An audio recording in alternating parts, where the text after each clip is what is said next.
Materi pembelajaran pemberdayaan untuk kelas 7. Submateri berkomunikasi.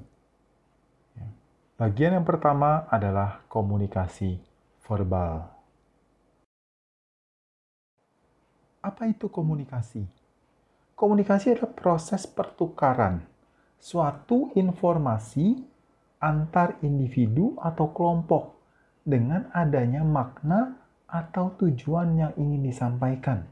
Jadi pada waktu kita melakukan komunikasi dengan orang lain, ya entah itu satu orang ataupun juga dengan sekelompok orang, ya maka kita sebenarnya sedang melakukan tukar informasi. Ya, kita mendapatkan informasi dari orang lain dan kita juga memberikan informasi kepada orang lain. Ya, tentunya informasi yang kita sampaikan itu yaitu ada makna atau tujuannya. Ya, nggak asal bicara. Ya, informasi yang disampaikan dapat berupa komunikasi verbal atau komunikasi nonverbal. Ya, pada pembahasan kita kali ini, kita akan melihat tentang komunikasi verbal. Komunikasi verbal adalah komunikasi yang berbentuk lisan maupun tulisan. Ya, jadi komunikasi lisan itu contohnya bercakap-cakap secara langsung. Ya, langsung tatap muka ya. Atau melalui jaringan ya, melalui dalam jaringan. Ya, seperti kita lewat handphone, ya, lewat WA atau lewat Zoom, ya, atau lewat Google Meet, ya. Nah, itu langsung komunikasi lisan, ya. Nah, komunikasi tulisan contohnya apa? Chatting, ya. Chatting melalui medsos, ya, bisa Instagram, bisa WhatsApp, ya, atau dengan berkirim surat elektronik, ya, lewat email, ya, itu juga bisa melakukan komunikasi tulisan.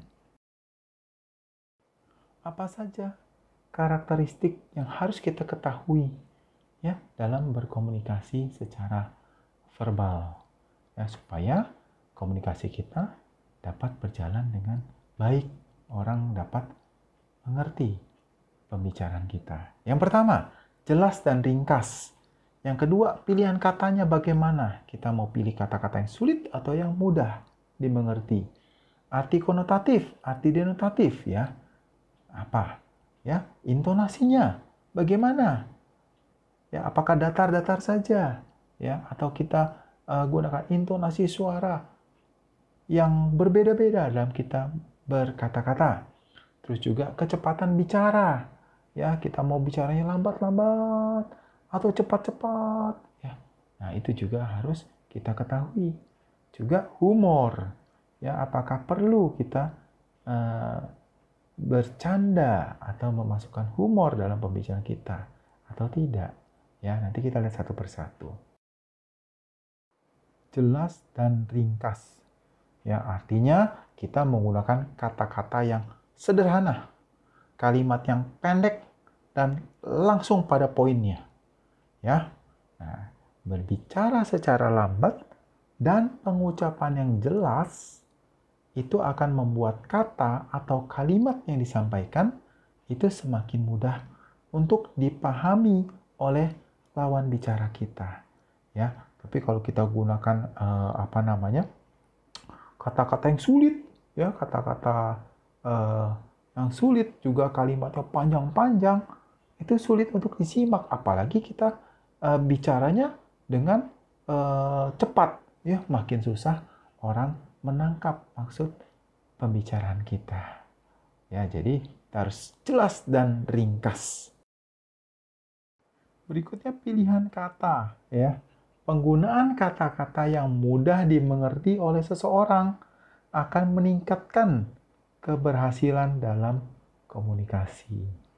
Ya, jadi kalau kita pakai kata-kata yang mudah dimengerti, itu orang lebih mudah menangkap sehingga maksud kita tersampaikan. Ya, komunikasi tidak akan berhasil jika penerima pesan atau lawan bicara kita tidak mampu menerjemahkan kata atau ucapan dari pengirim pesan, ya, kita maksudnya, ya.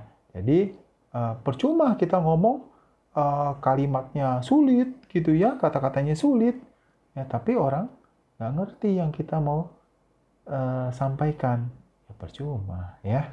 Oke. Makna konotatif dan denotatif.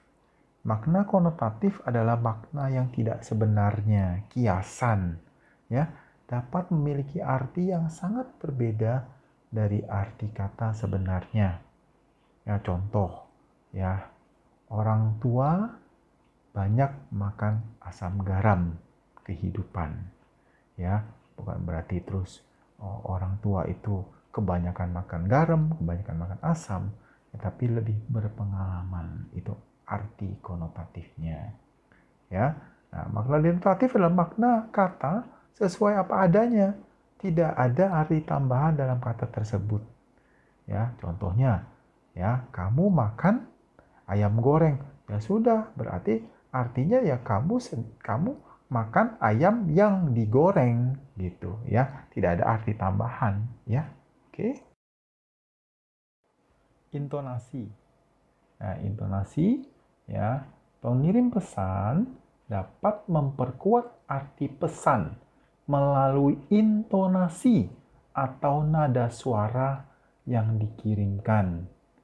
Ya, pada saat berbicara langsung, ya, atau kita bisa katakan face to face, ya, selain menggunakan intonasi, kita juga dapat memberikan tekanan terhadap arti pesan yang kita sampaikan, ya, itu dengan mimik muka yang tepat.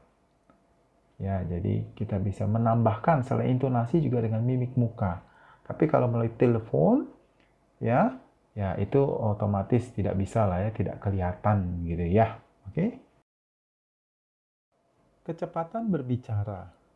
Keberhasilan suatu komunikasi juga dipengaruhi oleh kecepatan dan tempo bicara yang tepat. Ya, pada waktu kita mau menekankan sesuatu, ya, pada kalimat yang kita sampaikan, biasanya kita lebih memperlambat dan memberikan tekanan intonasi pada kata-kata tertentu. Ya, tapi kalau kita bicara biasa, oh berarti kita sedang menyampaikan informasi yang, ya, yang biasa saja gitu ya. Nah, ya, kalau kita bicaranya cepat, ya berarti itu sebenarnya informasi yang tidak terlalu penting. Ya, itu hanya mungkin sebatas apa namanya, intermezzo atau apa begitu, ya. Nah, kesan menyembunyikan sesuatu dapat timbul bila dalam pembicaraan ada pengalihan yang cepat pada pokok pembicaraan. Jadi seperti kita mengalihkan pembicaraan itu ke arah yang berbeda. Ya, itu biasanya orang akan menebak, oh ada kemungkinan kamu menyembunyikan sesuatu. Sehingga kamu mengalihkan pembicaraan, ya. Humor, ya. Canda, ya. Humor dapat meningkatkan keberhasilan dalam memberikan dukungan emosi terhadap lawan bicara. Ya, kadang-kadang dalam bicara kita juga, dalam komunikasi kita juga penting menyelipkan humor, tapi jangan kebanyakan juga, gitu ya. Tertawa membantu mengurangi ketegangan pendengar sehingga meningkatkan keberhasilan percakapan. Ya, biasanya kalau udah mulai bosan, kita bisa selipkan humor di situ, tapi jangan lama-lama, oke? Baik komunikasi lisan maupun tulisan itu memiliki kelebihan dan juga kelemahan. Ya, di sini akan kita lihat, ya, tentang komunikasi lisan. Kelebihannya apa? Yang pertama, langsung dapat mengetahui emosi lawan bicara kita karena kita langsung bicaranya. Ya, juga yang kedua dapat mengendalikan arah topik pembicaraan karena kita bicara langsung. Ya, langsung mengendalikan. Ya, dapat juga melakukan pendekatan yang tepat terhadap lawan bicara. Ya, pada waktu kita mau melakukan memberikan penawaran misalnya, kita pendekatannya bagaimana. Ya. Ya, dapat menunjukkan empati pada lawan bicara sehingga lawan bicara kita bisa lebih mendengarkan kita gitu. Kelemahannya apa? Kelemahannya, ya, kita tidak memiliki cukup waktu untuk merespon ucapan dari lawan bicara. Ya, kita nggak bisa lama-lama kita memikirkan jawabannya. Ya, kita harus responnya langsung. Ya, nah, sulit menyembunyikan emosi dari lawan bicara kita. Ya, kalau kita sedang ada emosi tertentu, ya itu biasanya kelihatan dari nada bicara kita atau dari mimik wajah kita, gitu ya. Dapat terbawa arah pembicaraan dari lawan bicara. Ya, kalau tadi keuntungannya kita bisa mengendalikan, tapi jangan salah, kita juga bisa dikendalikan ya oleh lawan bicara kita. Dan juga kita bisa terintimidasi oleh lawan bicara kita. Biasanya kalau mereka lebih profesional ya dalam berkomunikasi, itu biasanya mereka akan mengendalikan sekaligus mengintimidasi lawan bicara. Ya, itu kita harus hati-hati juga. Refleksi. Ya, kita dapat melakukan komunikasi verbal secara lisan maupun tulisan. Yang kedua, dalam berkomunikasi verbal, yang penting untuk diingat adalah penggunaan kalimat yang singkat, padat, jelas. Ya, singkat, padat, jelas. Hindari penggunaan kata-kata yang dapat menimbulkan pengertian ganda. Ya, jangan sampai orang menafsirkan kalimat kita atau kata-kata kita beda dari apa yang kita mau orang lain mengerti informasi yang kita sampaikan. Ya, hati-hati sekali memilih kata-kata. Nah, tibalah waktunya tugas mandiri. Ya, tugas mandiri yang pertama, nah ini ada gambar. Ya, gambar ini adalah kerajinan tangan dari kayu. Ya, sebagian dari kamu mungkin mengenal sekali, inilah becak. Ya, becak kendaraan roda 3. Ya, ini kita akan gunakan gambar ini untuk tugas yang pertama. Ya, diamati ya.